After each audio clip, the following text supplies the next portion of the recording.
Hello friends, இங்கே நம்மளை ஒருத்தர் போன மேட்ச்சில் 1v1 கமெண்டில் போட்டிருந்தாரு. ஓகே, எப்படியாச்சும் அவர் யூஐடியெலாம் வாங்கி சென்ட் பண்ணி பேஸ்ட் பண்ணி அவர் மேட்ச் கூப்பிட்டாச்சு. ஃபஸ்ட்டு மேட்ச்சை இங்கே வந்துருந்தால் அவர் ஒளிஞ்சிருந்தார். சரி அடிச்சிடலாம் சொல்லிட்டு ஒரு பேக்கரை வச்சு தூக்குனா அவர் தலைக்கு மேலே தூக்கி போகுது. அடிச்சுட்டு என்னடா இன்னும் காணாமல் பார்த்தா சோனியா போட்டிருந்தாரு. எப்படின்னா தெரிஞ்சு வந்தார். அதுக்கப்புறம் நம்ம ஊக்காங்க போட்டால் திருப்பி தேடிடணும். அவரே வந்து மாட்டி கொடுத்துட்டாரு. சாம்சனை வச்சு அடுத்து தூக்கிடலாம் அப்படின்னு நினச்சி தூக்கினா அவர் போய் ஒழிஞ்சிக்கிட்டாரு. என்ன அடுத்த மேட்ச் நம்ம ஜெயிச்சாச்சு. தேர்ட் மேட்ச்சு ஈஸியாக தான் இருக்குன்னு சொல்லிட்டு அவரை டைவர்ட் பண்ணுறதுக்காடி பாம்பு போட்டு போனோம். பார்த்தா நம்மளே முடிச்சிருப்பாரு பாருங்க. சரி அடுத்த மேட்ச் என்ன நடக்க போகணும்னு தெரிலன்னு சொல்லிட்டு போனோம். ஏன்னா தேர்ட் ரவுண்டு எங்கே இருக்கான்னு தேடிட்டு இருந்தோம். திருப்பியும் அவரே வந்து திருப்பியும் அவர் தலையை காமிச்சிட்டாரு. பேருக்கு வச்சார். அடிச்சலான்னு பார்த்தா கொரோனா போட்டார். சொல்ல போய் அடிச்சிருவோம் அப்படின்னு பார்த்தா வெளியே வந்துட்டார்.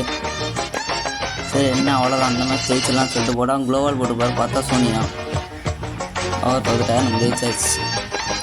ஃபைனல் ரவுண்டு இந்த மேட்ச் எப்படியாச்சும் நம்ம ஜெயிச்சோம்னு சொல்லிட்டு போனோம். திருப்பி அவர் ரொம்ப நேரம் தேடிட்டு இருந்தோம். ஜோன்லாம் வந்துடுச்சு. பார்த்தா அவரே வந்து குதிச்சு போகிறாரு. திருப்பி கொரோனா போட்டார். எப்படி தான் அவர் ஸ்கில்லு திருப்பி டக்குன்னு ஆக்டிவ் ஆகுன்னு தெரில. உடச்சலான்னு பார்த்தா அவரே வெளியே வந்துட்டார்.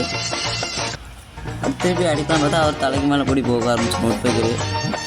என்ன பண்ண இந்த மேட்ச் எப்படியா ஜெயிக்கணும் தான் செய்யணும்னு சொல்லிட்டு திருப்பி அடித்து ஜெயிச்சாச்சு. நம்ம இந்த மேட்ச் நம்ம போய் அடிச்சாச்சு. என் கூட இந்த மாதிரி மேட்ச் வரணும்னா கமெண்டில் உங்கள் யூஐடி சென்ட் பண்ணிட்டு 1v1 வாங்க கமெண்ட் பண்ணிங்க வந்துடலாம்.